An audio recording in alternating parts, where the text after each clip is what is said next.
प्रीतम जी, 26 नवंबर 1949 को बाबा साहब ने जब संविधान सभा में संविधान की घोषणा की जी। उसके 3 दिन के बाद में 30 नवंबर 1949 का आरएसएस का पांचजन्य का और जी। ऑर्गेनाइज़र नाम का उनका अंग्रेज़ी जो डेली है उसमें जो एडिटोरियल लिखा गया है उसमें साफ साफ कहा गया है कि ये भीम स्मृति की जगह हमको मनुस्मृति चाहिए। जी। स्पार्टाकस एकदम पुराने ग्रीक साम्राज्य की तरफ इशारा करके बोल रहे, उससे भी पहले से हमारे ऋषि मनु ने लिखा हुआ इतना महान ग्रंथ मौजूद रहते हुए हजारों सालों से, और हमारी देश की जो सांस्कृतिक परंपरा है उसका कहीं भी इस नई भीम स्मृति में समावेश नहीं है, हमें ये मंजूर नहीं है। 3 दिन के भीतर भारत के संविधान को नकारने का दुस्साहस करने वाला भारत का एकमात्र अगर कोई राजनीतिक या सामाजिक संगठन है तो उसका नाम है राष्ट्रीय स्वयंसेवक संघ, और उस समय उसकी उम्र 25 साल भी होने की थी। 1925 को स्थापन हुआ, 49 को 24 ही साल का था। लेकिन इसके बावजूद हिमाकत देखिए इन लोगों की कि इन्होंने भारतीय संविधान को 3 दिन के भीतर नकारने का काम किया, और संविधान के साथ साथ हमारा तिरंगा झंडा, उसमें का अशोक चक्र, इन सब बातों की इन्होंने बाकायदा इतनी बिलो बेल्ट चर्चा है जो अभी मैं तफसील से उस पर जाऊँगा तो उसी में 1 घंटा चला जाएगा। लेकिन मुख्य रूप से भारतीय संविधान जो सबको बराबरी का हक देता है, हर आदमी को एक ही स्ट्रोक में, वो फिर टाटा हो या बिरला हो या कोई एक रास्ते पर का फुटपाथ पर का आदमी हो, सबको एक साथ बाबा साहब ने बराबरी में ला के रख दिया है, कम से कम वोट देने के लेवल पर। और इस ढंग का दुनिया का सबसे नायाब संविधान, कम से कम हमारे देश के सभी विद्वानों ने इसमें कंट्रीब्यूशन किया है। बाबा साहब ने खुद अपने अंतिम भाषण में कहा है घोषणा करने के समय कि ये मेरा अकेले का कहा जाता है, लेकिन मैं मेरे साथ में जिन जिन लोगों ने सहयोग किया वो नाम भी लिए कई लोगों के, और इतने सारे विद्वानों ने मिलकर इतनी बहुत बड़ी संविधान सभा में जो चर्चाएं हुई, रात रात भर हुई। तो ये सब करने के बाद में ये ग्रंथ हम आपको आज राष्ट्र को, हमारे देश के लोगों को समर्पित का वाक्य है। और ऐसे संविधान को राष्ट्रीय स्वयंसेवक संघ ऑफिशियली अपना जो मुखपत्र है जिसका नाम ऑर्गेनाइज़र है, उस मुखपत्र में से इन्होंने उसको नकारने का काम किया। अच्छा, उतने से ही बात रुकी नहीं है। उसके भी पहले 1940 में रामटेक में कोई ओटीसी कैंप या कोई बड़ा आयोजन था आरएसएस का, उस समय भी इस तरह की बातों का उल्लेख किया गया है। और उसके बाद यहाँ बगल में सिंधी जो है, वर्धा से नागपुर से वर्धा जाते हुए, उस सिंधी की भी सभा में गोलवलकर जी का भाषणों का यहाँ पर पूरा संदर्भ दिया हुआ है। तो इस ढंग का मानस रखने वाली एक संगठन जो 1925 को हिंदू राष्ट्र बनाने के उद्देश्य से बनाई गई थी, और हिंदू राष्ट्र कौन सा, जो ऋषि मनु ने लिखा हुआ, जिसमें महिला,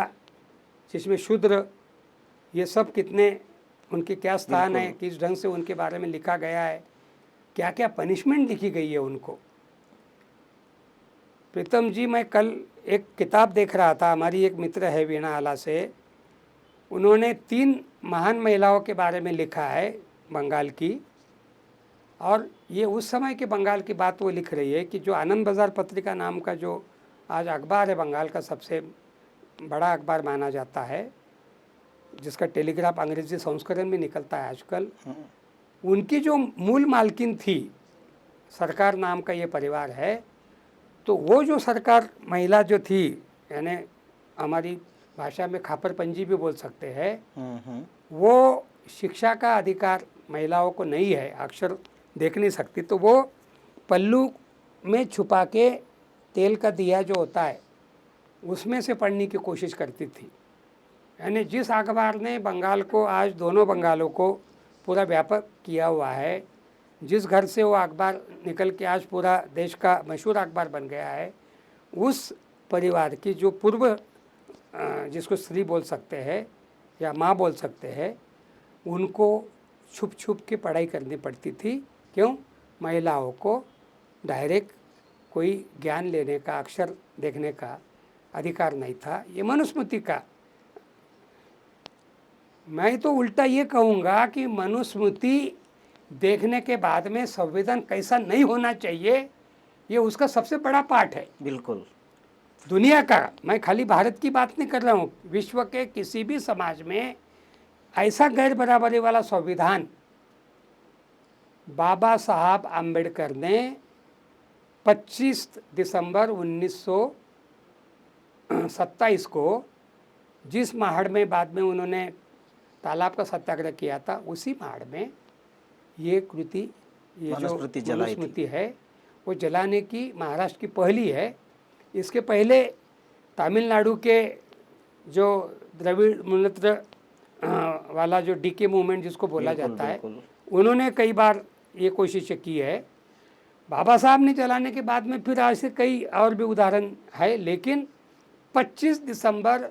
1927 वाला, जिसको आने वाले 7 साल में 100 साल होने जा रहे, हम 93 साल में बोल रहे हैं। बाबा साहब ने भारतीय संविधान बनाने के 22 साल पहले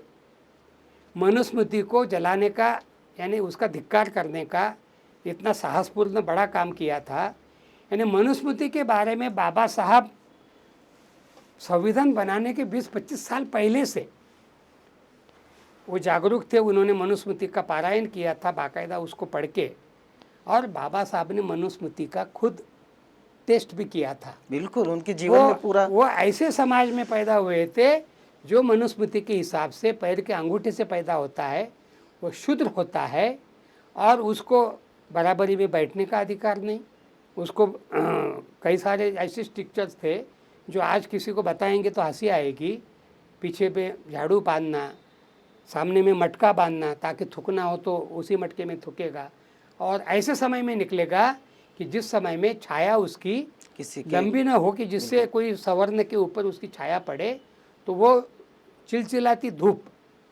सर के ऊपर सूरज होता है, उस समय बेचारा निकलता था अगर कोई काम हो तो। और पानी और ये सब बातों का तो फिर कोई हिसाब ही नहीं। तालाबों से लेके, जिन तालाबों में कुत्ता, बिल्ली, गाय, भैंस, बकरी हर कोई पानी पी रहा है, लेकिन उस तालाब को भी इनकी कृपा से,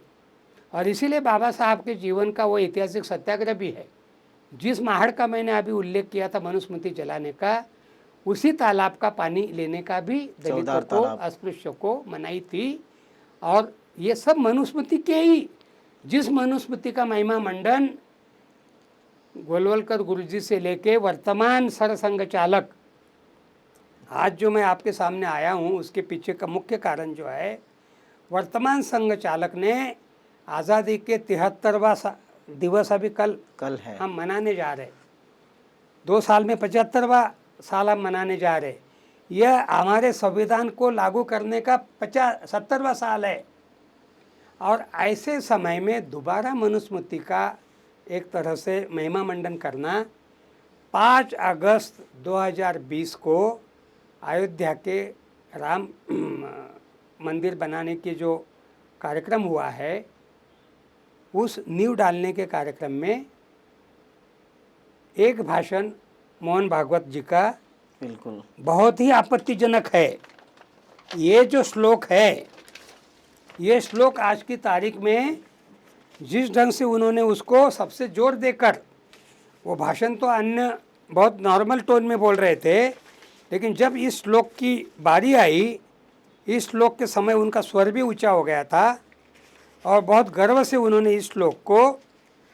एतद देश प्रसूतस्य सकाशाद अग्रजन्मना स्वस्व चरित्र ग्रंथ शिक्षरेन पृथिव्या सर्वमानवाः। इसका मतलब होता है आज भी पूरे विश्व को ब्राह्मण या राह दिखा सकता है, विश्वगुरु की उनकी जो संकल्पना है उसके अनुसार ब्राह्मण ये पूरी दुनिया को राह बता सकता है, पूरी दुनिया का मार्गदर्शन कर सकता है और ब्राह्मण ही पूरी दुनिया का शासक बन सकता है। अब ब्राह्मण का माने क्या है उनके हिसाब से, ये तो हम आप सभी को पता है। जिस ब्राह्मणवाद के खिलाफ ज्योतिबा फुले से लेके बाबा साहब से लेके रामास्वामी नायकर से लेके अभी के भी कई सारे समाज परिवर्तन करने वाले लोग हैं, वो सबों की जद्दोजहद उसके खिलाफ लड़ते हुए जा रही है। और उस ब्राह्मणवाद का महिमा मंडन 5 अगस्त 2020 को, और उसी कार्यक्रम में हमारे देश के संविधान का जिम्मा जिनके हाथ में है, जिन्होंने संविधान की कसम खा के इस देश के प्रधानमंत्री पद को दोबारा संभाला है। 2014 के मई महीने में भी उन्होंने उस शपथ को लिया है और अभी 2019 को भी उन्होंने उसी शपथ को दोहराया है कि मैं नरेंद्र दामोदर दास मोदी आज से इस भारत का प्रधानमंत्री बनते हुए आश्वस्त करता हूँ कि मैं संविधान के प्रति पूरी श्रद्धा और निष्ठा रख के मेरा कामकाज करूँगा।